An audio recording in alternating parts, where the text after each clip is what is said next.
You're listening to BQN. Assimilate the audio. Okay, you ready? I was born ready. We're starting today. It's you. I'm starting today. Hello, I'm Davey. And I'm Mitch. And we are the Bargain Bin Gamers.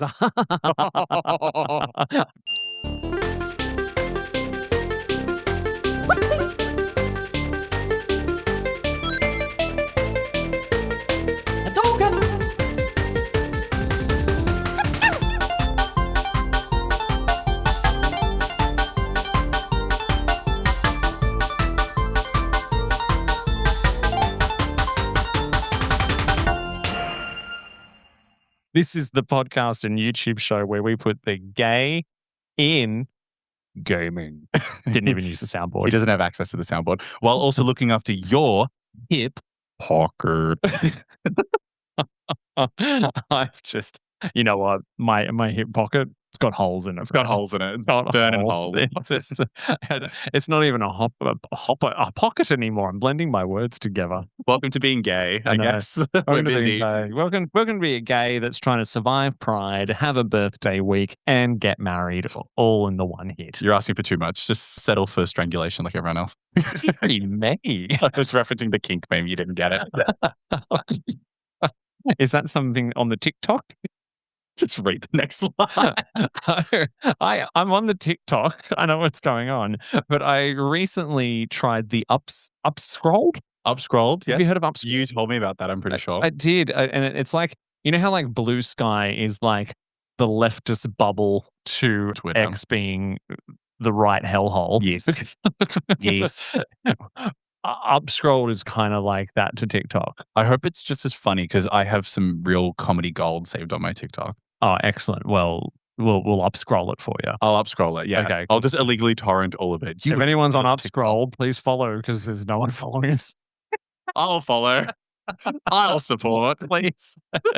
Anyway, now that that's out of the way, we would like to give a big shout out to this show's associate producers, Sam Johnson and May M. Sam and May. Sam has hung by us from day one, I reckon. Sam's a fan. What an absolute... Sam's a lover of moi. And you're there. He does. He likes you. He likes to turn you into memes. It's fine. I'm very memeable. You are very memeable, just with all those things you do and say. I haven't got the soundboard. I don't know what you're talking about. Sorry. And remember, if you would like to keep this and other BQN Network podcasts coming to you every single week, do sign up to be a patron over at patreon.com/BQN and put my hip pocket back together again. Why wouldn't you for such quality content? And just to remind you, by the way, it's for as little as $2 to $5 a month that you could get access to all these early episode releases, exclusive Bargain Bin Gamer Let's Play videos, and Patreon-only podcasts like Davey's Warp Speed Reviews and Amy's Math Moments. I don't know. Amy is always momenting in math.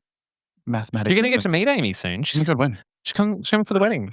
Oh my God, really? Amy, the queen of the BQN podcast network. I'm our founder, and we are not worthy. I'm going to be in absolute honor. Yeah.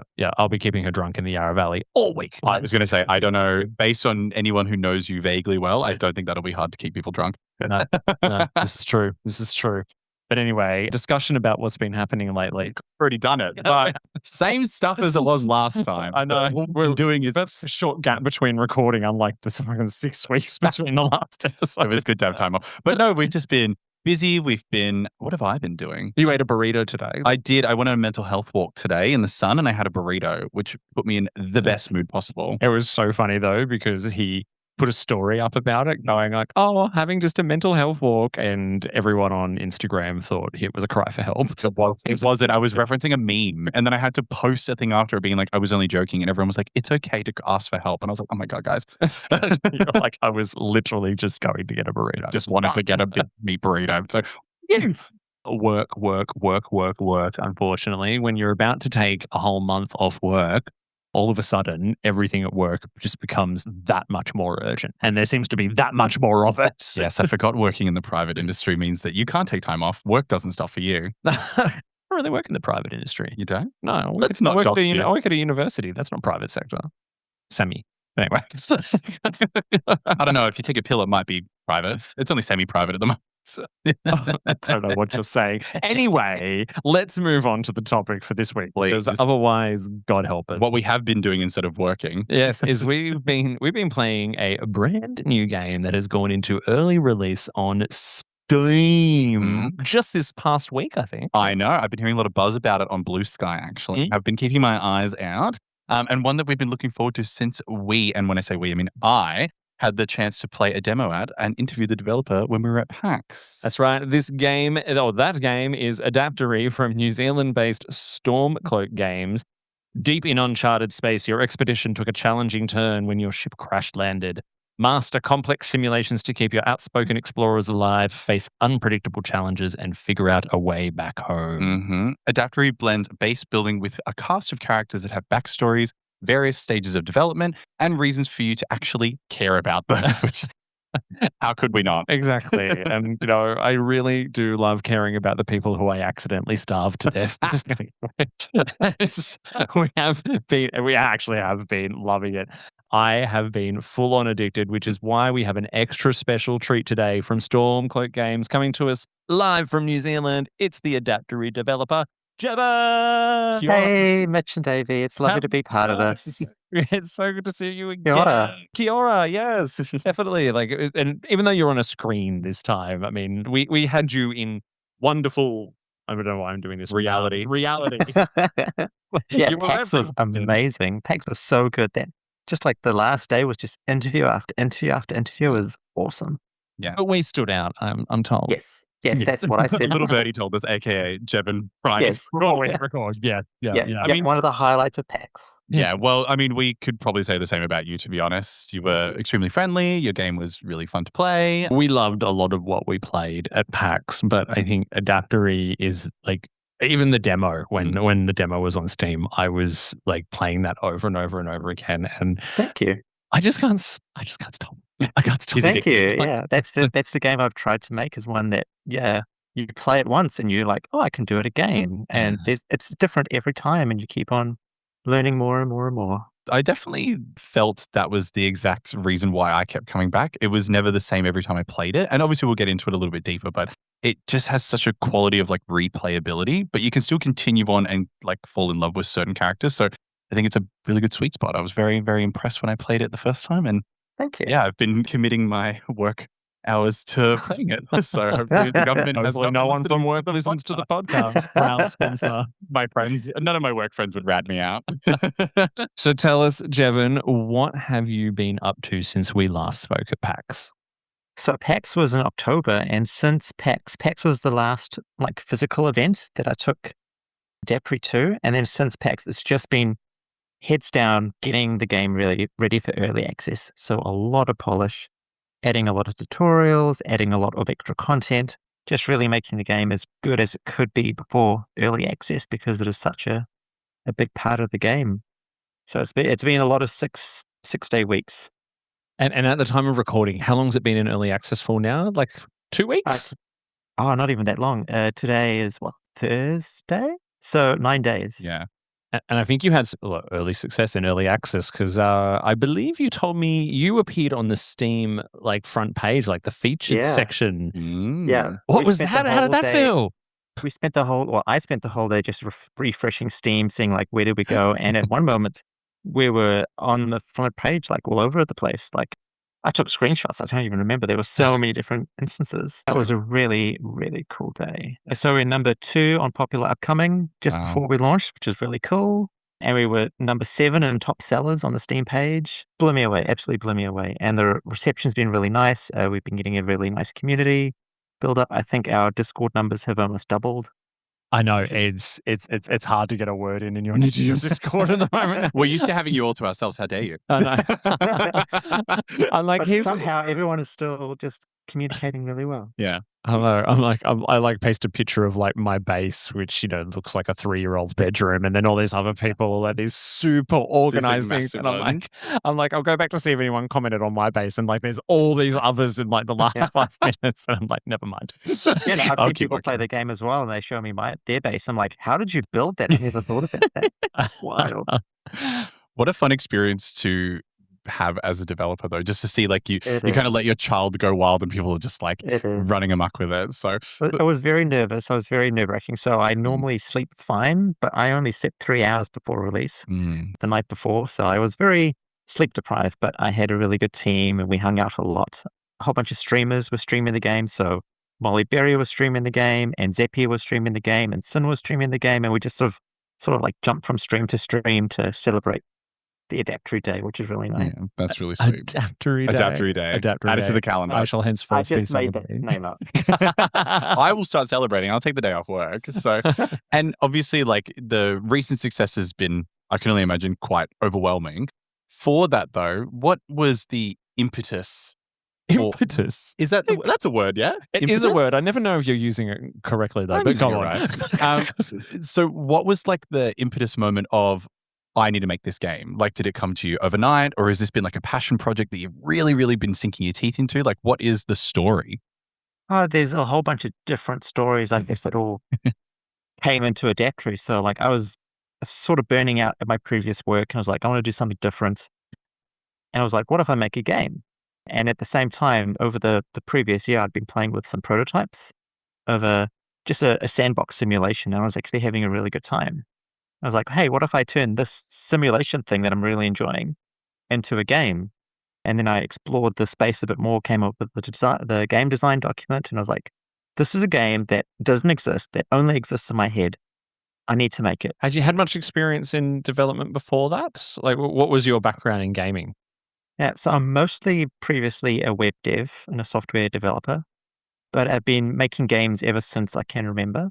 But this was my first commercial game. Adaptory would be a game that was small enough that I could do solo, but big enough that it was interesting. Like, I didn't want to do another like puzzle game or another tic-tac-toe game or something like that. Like, I'd done this before. I wanted to have something that was juicy.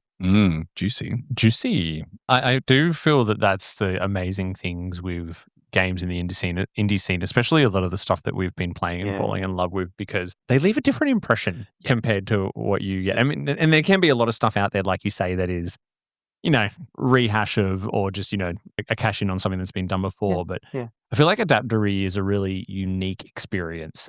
And when you made it though, like what kind of experience or impression were you hoping to leave on players? Like, what was the feeling that you wanted people to have when they played it? The feeling I wanted players to have when they played the game was to come away from it thinking. So I've been a teacher in the past, and I love it when the moment clicks. And I sort of wanted to make a game where that happened, where you've got all these different systems, you understand the rules, or you've experimented with the rules, and then you realize how these two systems can interact, the emergent gameplay. I really wanted to create a space where you could do that. It turns out it's really, really hard, but I think I've got the really good foundation for all of that in Adaptory, which has been really cool. That's such a good way to describe it. Yeah. Because you've got tutorials and stuff in there, but they don't hold your hand. Like, I had so many moments. It's so hard. Yeah. I had so many moments where something clicked where I was like, oh, okay, that's how I stop people from suffocating on carbon dioxide. Or send me that memo. or that's how I get the water pumps to work properly to generate oxygen or whatever it might be. So, you know what? A lot of the time, I would just start a whole new base with what I learned from making that's what I wanted to be like, we'll play it over and over again. Yeah. Yeah, I was almost going to say that's almost feels like that's the design feature of it. It's not set there to be like, this is how you exactly do this. Like, you learn through trial and error. You learn through like innovating and thinking kind of laterally. And sometimes you just F it up and then you just go, okay, now I can actually do it right. Let's start again. And it just reminded me of when I played it at PAX and I managed to fail so badly. And then I played it at home and I was like, okay, I've learned from my mistakes. Don't kill all the people in the cabin. Because then there's no game to play. Exactly. I'm just looking at a room full of dead people. Oh, that's right. I remember now. And it out. Yeah, it's funny that you mentioned it was like school. I was like, oh, that's why I was so bad at it that first time. Right, got it. Something else I wanted to have in Adaptory was that each time you play it, it's different. And I think 100%. I've managed to achieve that. Like, each time I play it from the start, there's a new challenge for me, which is fantastic. So yeah, it almost feels a little roguelike to me in some ways because I don't know if that was intentional, but like my personal experience has been that way because it's not like you die and have to go back to the beginning and collect things, but more I restart with what I learned. You learn, and you I absorb, get And you get a roll of the dice of the new characters and stuff as well. Yeah, exactly right. And then you kind of get a different sort of procedurally generated map. And so for me, it, like I said, not specifically a roguelike because that doesn't sound like the kind of game you were making, but those elements were blended in for me and just that pure, I'm having to learn a lot through failure and then go back and try again. There's a bit of a segue there, right, though, into another question that I wanted to ask, which is about that, right? So how do you decide when to let players struggle versus when to offer guidance? Because you've got tutorials, they tell you maybe like a third of what you need to know. It's so hard. It is so hard. I've been working with a game designer, and it turns out a lot of game designers is tutorials. It's like, how do you explain the game? So I think we still have to do a bit more tutorials, but it's in a really good place now to play the game from start to finish. But like, I want the player to be able to get their base into like, everything's not on fire state Yes. through the tutorial. And then to slowly like wean them off and get them to explore and to experiment. Like, what if I do this? What if I do this? So hand-holding through the start and then slowly going further and further back. But it is so hard. And because of the way that I've done tutorials, it's context sensitive. So the tutorials pop up when something happens. Yes. And players can play the game in whatever way they want. So there's been lots of edge cases like, oh, if you immediately kill everyone, then this tutorial doesn't make any sense. So how do you make them to all fit together? I personally found myself after a little bit ignoring the tutorials, and that was only because I wanted to experiment and learn on my own. Like I was like, this is far more fun just to see what works and what doesn't work than to play through the tutorial. Yeah, it's definitely it was giving very teacher like learning pack. It was definitely when you said that you used to work in education, I was like, there it is. That makes a lot more sense because it was very it was almost like a choose your own story. Like you get to learn yourself. And then, I have to agree. When you mentioned that, I was the same. Things would pop up and I was like, let me figure that out. I will get there. I will blow it up myself. I think what I've done is that Charlie, the tutorial, is now there to, if you get stuck, you can open to Charlie and Charlie will help you through it. But you don't need to. Like, I want the game to be, you can just play with it and learn everything without looking at Charlie at all. Yeah, and I like that Charlie is spelled like Charlie XCX. Big Funny story. Charlie's actually named after the story writer's cat. Oh, cute. There you go. Who is probably named after Charlie XCX. But let's hope. I don't know. I have to ask him. And obviously, it kind of lends itself to that trial and error, like learning and things like that. In terms of the development of the game itself, what trials and errors did you make along the way? Like, does it look exactly the same as when you first envisioned the game, or is it completely different? Yeah, when I started making the game, I thought it was all going to be about simulations. And then I realized it was becoming quite dark. The art style I was playing with was quite dark. It was very muted. It was very like mechanical. And I thought, what happens if I keep the simulations, but I do the brightness? Like, I've been watching a streamer do a lot of art. And their art style was very colorful and beautiful and bright. It's like, what if I took their art style and added it to the simulations? I think that would be a really cool balance. And so I contacted the streamer whose name is Care. I was like, hey, do you want to do a collaboration? Do you want to do commissions? And we've been working together ever since. I love that. A fellow New Zealander, or is that from? No, they're in Chicago, so it's very cold right now. Yeah. Oh, wow. Have you checked in on them? Freezing, like, I've just been sick for the last couple of days, but I'm fine now. No. Well, I think we brought this up, and obviously I don't want to like compare the pair or anything, but the art style was giving very like Scribblenauts in space. That's an interesting way to, because I played Scribblenauts a lot as a kid. So where did the art style come from? Like, was it their invention? Like, was the artist that you contacted, was this kind of their style, or did you have some feedback around that? Definitely like collaboration. So their art style, which they streamed, was very like coloring booking, but with shading. And so I really liked that idea, but I also wanted it to be simple and accessible, and also something that I could feasibly do with my limited knowledge at the time. And so it just sort of bounced ideas backwards and forwards. A lot of lot of prototyping, a lot of experiments, so we communicate quite well. It's super cute. It's got a very unique art style. When we were walking around PAX, there was nothing quite like it, which I thought was quite a good charm. Thank you. So, It certainly grabbed the attention, didn't it? There's something about like we were like, get in the line. I think that's why people on your Discord are so addicted to like posting pictures of their bases and all that, because it just looks cool. There's something about that like sort of, terrarium kind of vibe going on where it's just like, oh, look at all the stuff I dug out and how I decided to design my base. Like, Yep. There's a big part of like expression and creativity because you're sort of like The Sims as well. So do you make a bedroom for each of your explorers to match their personality? Like there's lots of possibilities. And you can, it's so funny because it can be quite hectic at times, but if you can get things humming, then you're kind of in cozy game territory. Yeah, it's almost self-automating at some point. Yeah, it's sort of like you got to like Sims meets Minecraft meets Stardew Valley. Yep. Those are all the games that I've played a lot of recently. Yeah. And I mentioned that there can be a lot going on because there's a lot of interconnected systems. You've got gravity, temperature, different states of different materials. You've got oxygen, no oxygen, carbon dioxide, gases. Yeah, there's power and liquid networks and gas networks and a day-night cycle and what's like the kind of interaction that you were kind of hoping that players would discover first? Like what is your view on like what is sort of the most organic way that players can discover these different elements?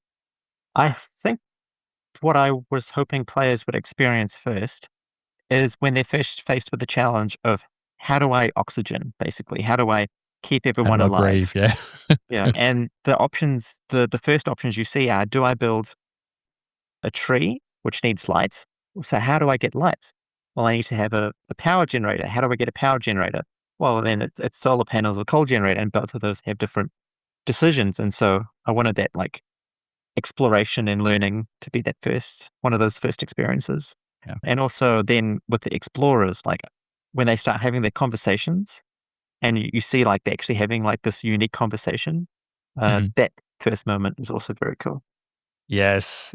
I mean, speaking of the lights, I reckon it took me about 5 playthroughs to actually figure out how to turn the light on. I didn't get the electricity running up to it. I was struggling. I was mostly trying to focus on like water power, and it just wasn't going anywhere. I know. You could get, and that's why I talk about interconnected systems, and that's what's. I mean, it's hectic, but it's fun when you get it figured out. Because in the early days, I'd be so focused on, I don't know, trying to get like coal to. Or build solar panels, and I'm like, oh, everyone's starving. Well, it ends up being it's like a brain itch reward because I almost feel like one of those like monkeys in like the tests where like when you manage to put a block in the right spot, they give you a treat. It was just me sitting dopamine. there. Yeah, it was very dopamine heavy, and I think that's really refreshing. And this is just speaking solely from my own experience. I won't speak for Davey, but a lot of the games that I play now are very like bombastic, and they're just throwing stuff at you 24/7. This game was like, no, you earn the reward, which I thought was refreshing, and it made me want to keep playing it. So I think that's probably where that addiction really comes from. Well, I mean, I've got like friends that want to play like Fortnite. And so that is like the ADHD, like dopamine kid kicking you at the head. And then I play this, which is like a quiet, beautiful sounds. I'm just chilling and vibing. I'm trying to think about how to like transmute some of the material. And I was like, oh, I figured it out. Thank you. It was really nice. Yeah, I have an incredible composer, but I remember one of the reasons I got into doing games is Diablo 2 Resurrected had just come out.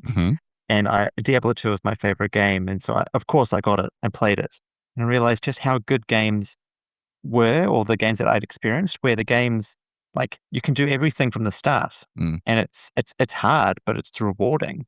And there's no microtransactions, loot boxes, battle passes, nonsense. It's like, okay, I want to make a game that doesn't have any of that. But there was a really famous interview, not to bring everything back to Pokemon, where they mentioned that they're constantly trying to compete with, gamers' attention. They're having to make games quicker and more accessible and like have microtransactions and stuff. I think it's really interesting that a lot of the indie people that we have met that are developing games are kind of bucking that trend and like respecting players a bit more, because I think it was 100%. It was a massive dip, and I noticed it. But to hear you be like, no, I want the game to be rewarding. It can be a little bit challenging. I want to reward, perseverance. I think that's really admirable. And I think that that's one of the reasons why we love talking to indie devs. Yeah, Thank you. Fuck that system. that's right. Yeah. I mean, I've been playing a bit of World of Warcraft Classic recently. I'm like, why do I enjoy this game so much? It's so slow. And it turns out it's because I'm engrossed in this world. And because you are slow, you get to enjoy this world. I'm doing a lot of game design study at the moment to try and get better at it. Yeah. You are the third person this week to tell me that they've got dive back into World of Warcraft. Oh, it's having a Very resurgence. briefly. It's- Very briefly. I'll Now run I've gone this. back to Kerbal Space Program. And I love the little characters too, by the way. You were talking about them before, about their little conversations together and all that. They are just so adorable. And So when they cute. die, I feel like, because you hear that, dung, and sometimes I didn't realize I got them stuck in a hole, like with no oxygen or natural light. And I'm just like, how did you get there? With I guess, for the character design, I think it's kind of a unique way to design characters and people. Like, because they start off and they have like little diary entries and things like that, so they're a bit less linear. But for the explorers, their diary entries can very quickly turn into things like disasters or really, really charming like interactions. How did you personally design that style of, I guess, storytelling to feel, I guess, organic, and instead of just being like procedurally generated? Or is it super duper hard? Question. That's a good question to Cass. So basically, Cass, the story writer, she's doing a PhD in narrative design, so she is an expert at this sort of stuff. And I was like workshopping with her, like I wanted to make a game where, like, I liked how Dwarf Fortress would generate stories, but they'd just be pages and pages and pages of text. And so I was like, what can I do? What can a game do where it's got that vibe, but it's also accessible? And so we came up with like doing personality types. You have variations, and then like a very specific format of how the diary entries are written, and then events that trigger it, and then like relationships that tweak it, and like random switches in the text just to add a little bit more spice and variant. So it's mostly just been accidental, I think. I've done some resets and I've had some really interesting character personality types. And I always get a bit grouchy because I've done a couple of them and there will be like two people that just really don't get along. And I feel like a fish tank owner. I'm like, ding, ding, be good, be nice to each other.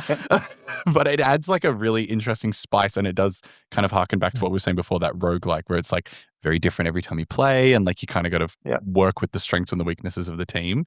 Did you like yours? Did you fall in love? It's actually interesting. It's something. So I personally have not paid too much attention to what the characters are putting in their diaries, because I'm usually so hyper focused on what I want my base to look like. And so he's like, I want a pretty princess house. I feel like I'd probably be getting further if maybe I was just listening to the people a little bit more. But again, that just speaks to, you can kind of play this game how you choose to play I it. knew that some players would only care about the base building. So the diary entries are technically optional, but you learn more about the world and you can optimize further if you read them. And some players only want to care about the characters and the conversations, but you still need to have some sort of base building to bring them along as well. Yeah, so trying to do a couple of different audiences, I guess. Yeah, which makes sense. But it's a good lead into my next question that I wanted to ask. And have the way that any players have built their bases or just been engaging with the game and its physics kind of really surprised you during like testing and during this early access phase? I was going through my Discord and there's some really weird ones. I noticed that someone worked out a way. So in the oxygen generator, it generates oxygen and hydrogen. And there wasn't any way in the demo to separate them out. But someone Zeppy came up with, who's a streamer, a really awesome streamer based in Australia as well. He came up with a way for separating it with the physics mechanics. So there's like a little chimney if you get everything, like just wild mechanics like that. Literally something that they weren't supposed to be able to do. Yeah. I was like, how did you do that? And then do you want a job? In their Discord, they were using doors everywhere, and I don't know why, but their base is just doors. So I guess it works. Is Zeppy a character that's in the game? Because I think I did a replay and they were in it. So I think we can share this. For early access, we worked with some content creators I thought and so. we managed to get their likenesses in the game. And there is a chance that you'll get to play with them in a normal run through, or you can put in their code and actually play the Because you said the name and I was like, character. is that the base person? I have that person in my base. That's so random. Yeah, no, I met Zeppy at PAX 2023, Mm. and he's just been one of the loveliest, most supportive fans so far. Love that. Shout out. Shout out to Zeppy. I know you're listening. No, you're listening. Yeah. We'll tag you, Zeppy. Make a reel. Well, you mentioned this before where there was this separation of those two elements and things like that. And just these quirky little changes that I guess players can find. But it kind of leads to one of my struggles with the game. Not that it's a problem, it's a struggle. But this is a him problem. This trust is a me problem. The game will often give you multiple issues at once. It doesn't just be like, okay, here's part A, part B, part C. It's like actually have the alphabet and sort it out and prioritize what the problem is. I'm quite bad at that. Yeah. And so is that an intentional design philosophy? Did you do that on purpose to be like, you have these various things you have to manage, prioritize the important one? Kind of. So I wanted it to feel like there were multiple things going on at once, but ideally you wouldn't see them all at once. Right. So your first playthrough, I'd be like, oh, I need oxygen. And then you're like, you come up with a solution, and then you realize that your base is on fire, basically.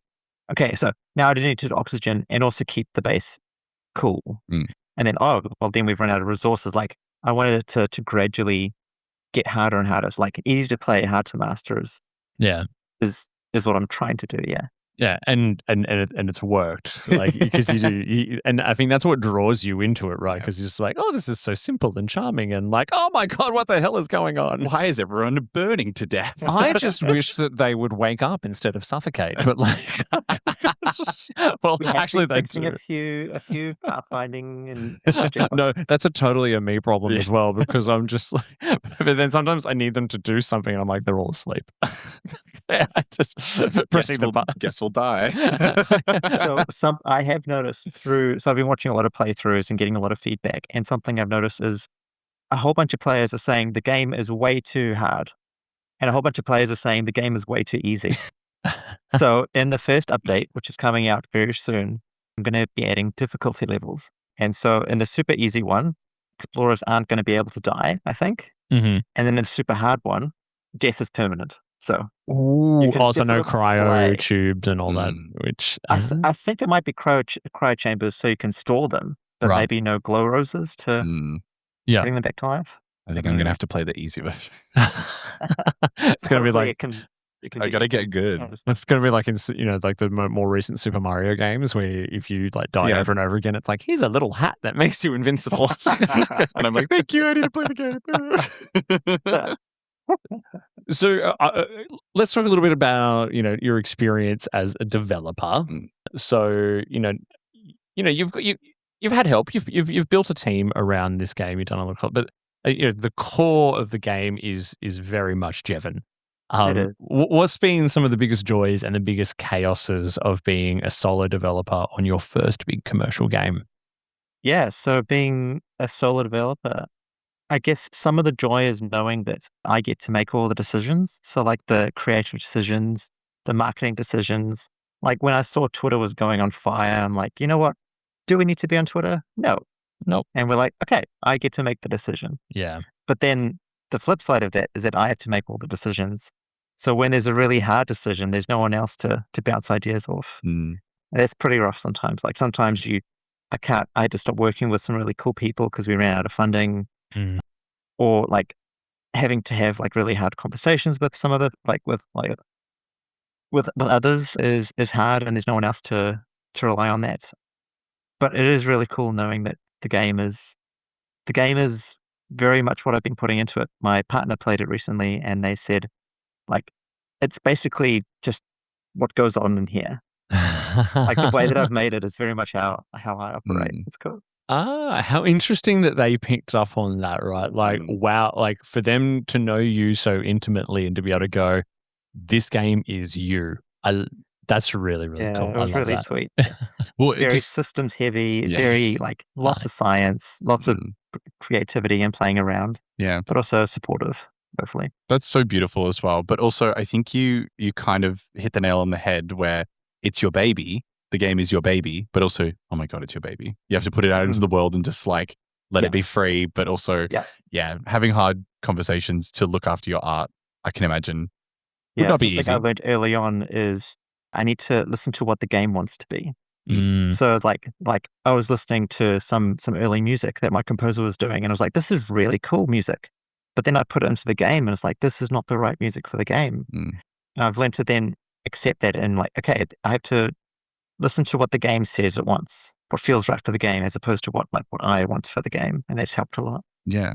Well, with that as well, if you could take some advice, maybe just like one piece of advice and kind of take it back to day one what kind of advice would you give to yourself? So there's the boring answer. The boring answer is do more market research from day one. Right. So Okay. I just started making a game, and then a year and a half later, someone was like, you should probably like do some market research to make sure you're not just making a game that no one's going to buy. But the cool answer is that I would love to tell myself to not be afraid to make something that's super weird and quirky. Like do something that is completely you. Do your own art, do your own everything. Mm. Like that's way more interesting. And also like when I started, I was like, I can't do art. And now I feel a bit more confident and to tell myself, no, you can do art. You have everything you need to do art. Just do it. Yeah, I imagine, like everything I do in my life, that imposter syndrome, little devil sitting on the shoulder the whole time, like going, like, even doing this, I'm like, no one's going to listen to your podcast. You've got nothing interesting to say. Right, we will and we'll laugh. That's just a great chat regardless. Honestly, that's how it started, really. I know. We're a delight. Yeah. But I think it does make sense. I'm not the most artistically inclined person in the world, but there's always, if you put your heart and soul into art and you put passion out, people will enjoy it. Yeah. There will be a market for it, even if it's not a market. Maybe we should call it a community. There will always be a community of people because they'll see the passion. And we've noticed it. That's why we love the game. And obviously that's why it's being picked up by so many people, because it's obviously like a labor of love. But I think that's a really great like piece of advice for anyone who would be starting. Make something that's your passion, even if it seems weird. Just do it. I was very lucky to go to free play Parallels in Melbourne around PAX as well.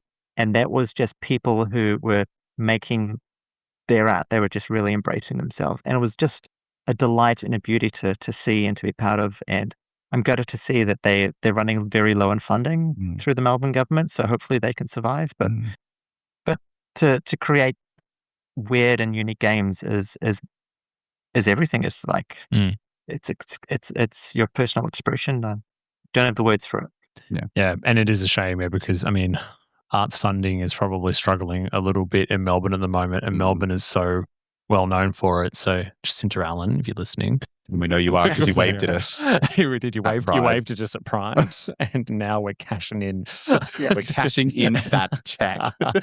Mitch really appreciates the whole art side of things, right? It's one of the things that I think both of us love a lot about the podcast, and to be able to hear people so passionate about this very unique art form, which is, video games, is always so exciting for us because it's a little under threat at the moment, it's a little existential, but I very vividly remember, I think it was your booth that had the Gen AI, was it the AI free zone stickers? I took a few of those actually. Good. Yes.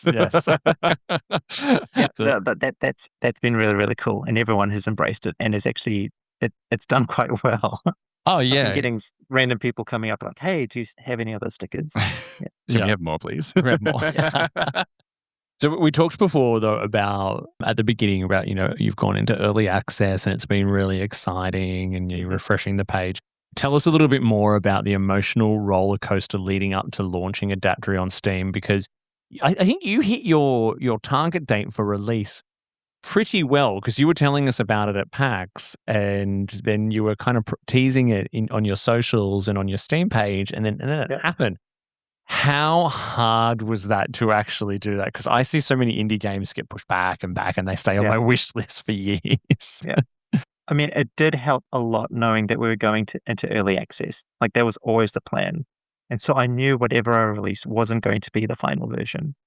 But releasing something for the first time, this is the first time anyone's experienced this. You only make a good impression once. And so it was a lot of really hard work, a lot of support from my partner and my friends and my family to give me the space, to give me the support and just everything to make it happen. It turns out there's just a lot of polish, a lot of bug fixes that had to be done.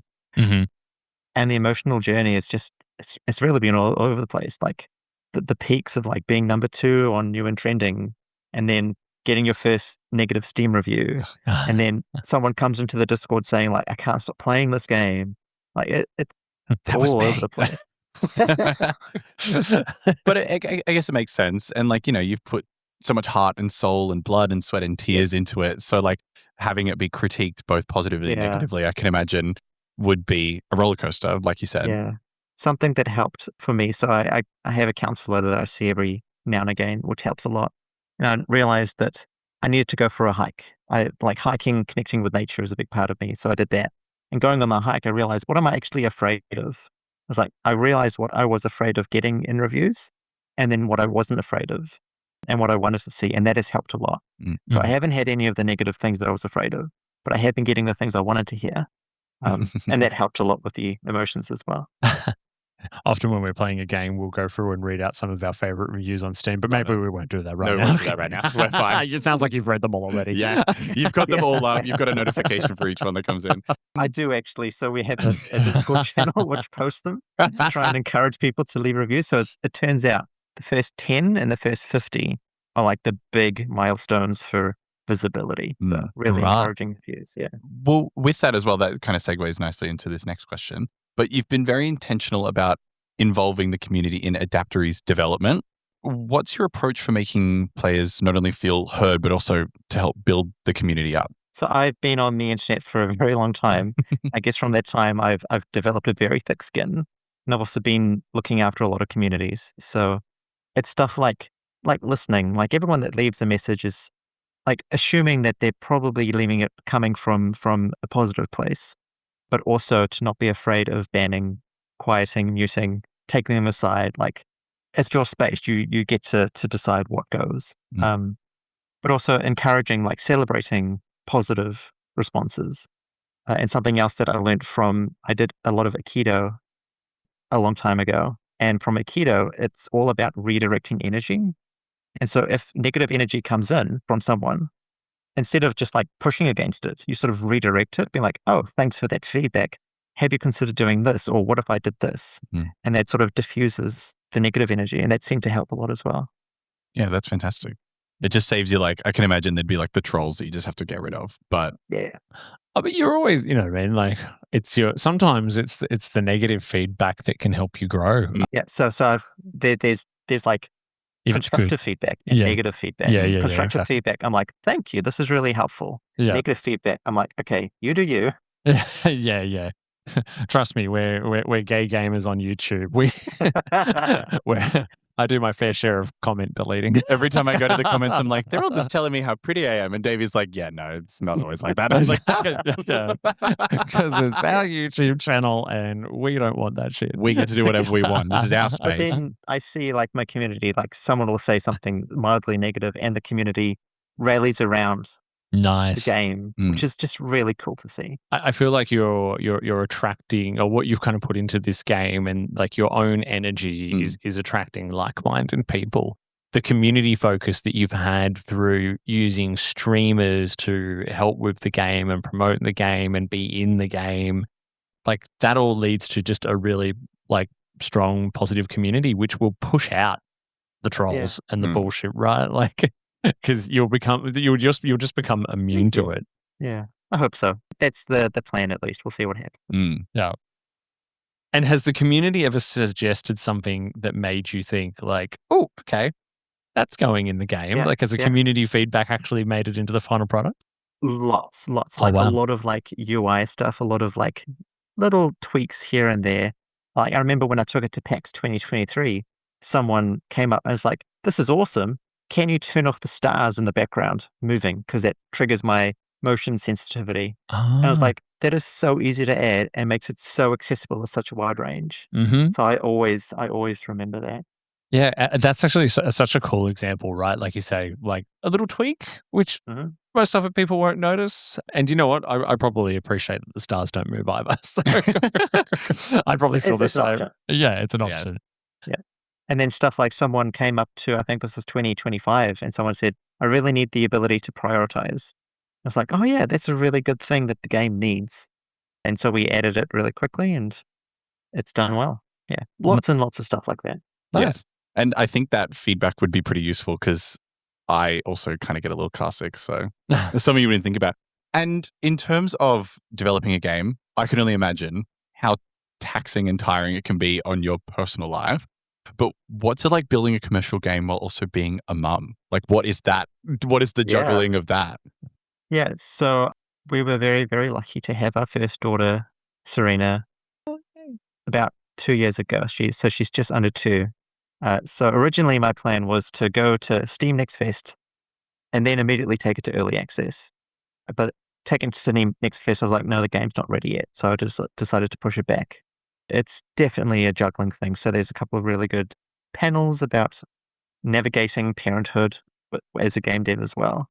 But I think one of the big things that stuck with me is being intentional of what you look after. You can't do everything. You can't spend 60 hours a week on a game and also have a well-supported child. I picked up on that even when we were communicating, scheduling the podcast, right? You're like, no, these days that's kiddie day. I'm on kid duty those days, and that's all I do on those days. And yep, cool. Like, Yeah. and that's good balance though, right? Like, Because like making a game, sure, it'll last for a long time, but this person that you're helping to learn about the world is even longer. And the first 3 years is the most crucial time. So I've been really trying to spend as much time as I can while also making sure the game can be released so I can keep on working on it and don't have to go back to normal work. What Is what I can't keep you- on saying my counselor. Yeah. What can't you do though? You're developing a commercial game, raising a child. Oh my goodness. you're a web Can dev. we stick you onto World Peace next, please? Anyone Oh my who God. listen. World Peace through Adaptory. I can see it. It's such a I see calming it. game for a game that can be so hectic. I see it. I need to ask this next question. Yes. Very self-indulgent because I remember you mentioning a particular franchise when we saw you at PAX that is very close to my heart. Now, I understand you're a massive Star Trek fan. Who is your favorite captain and why is it Janeway? Janeway is my favorite captain, and it is because she somehow manages to be a really excellent leader that listens to her crew, but lets them experiment. Like, she doesn't assume that she knows what is best for everyone, but gives them boundaries and space to be themselves. And also, she loves coffee. Yeah. Are you a Janeway Chakotay shipper or are you against that? Nah.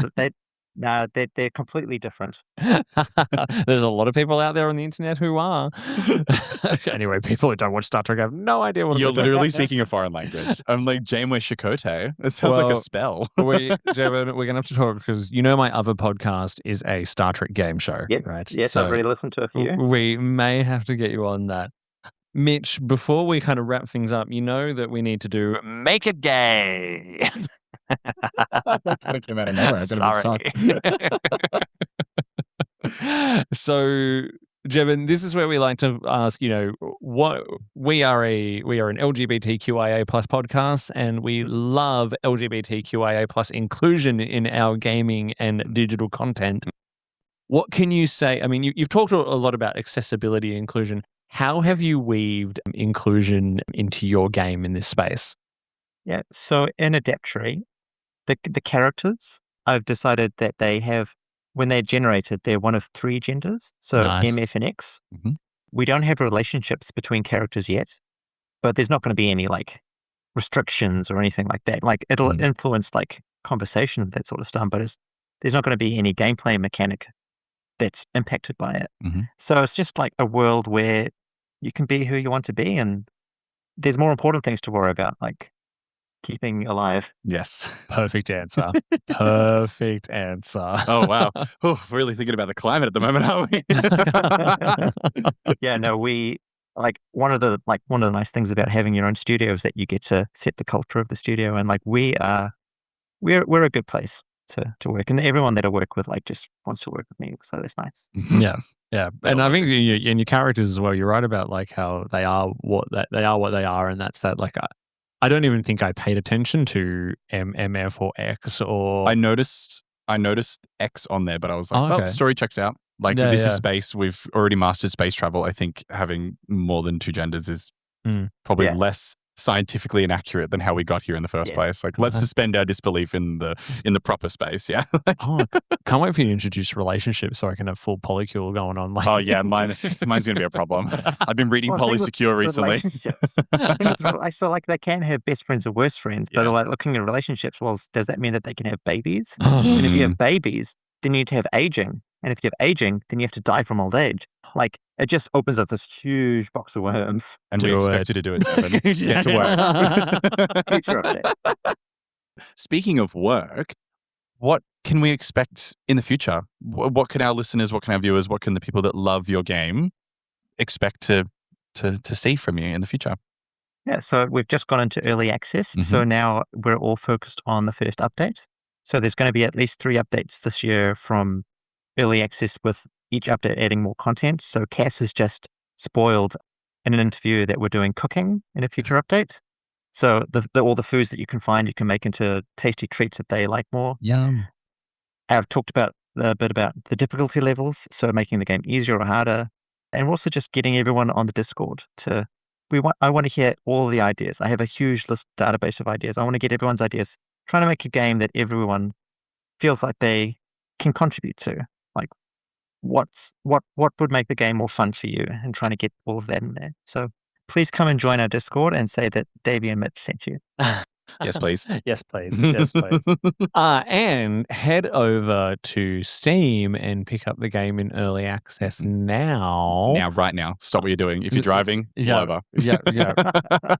And of course, we are the Bargain Gamer. You're not spending a lot on this. How much is it on Steam at the moment, Jevon? So the retail price is $20 US minus 20% discount. So I think it's $16 US at the moment. Nice. Which is for what you're going to get. And exactly. it is so much game for such a little price. I want the game to be something that you spend 40 hours on one save sort of thing. Yeah, 100%. And it's very easy to do. It's so easy to do. Thank you. But you know what?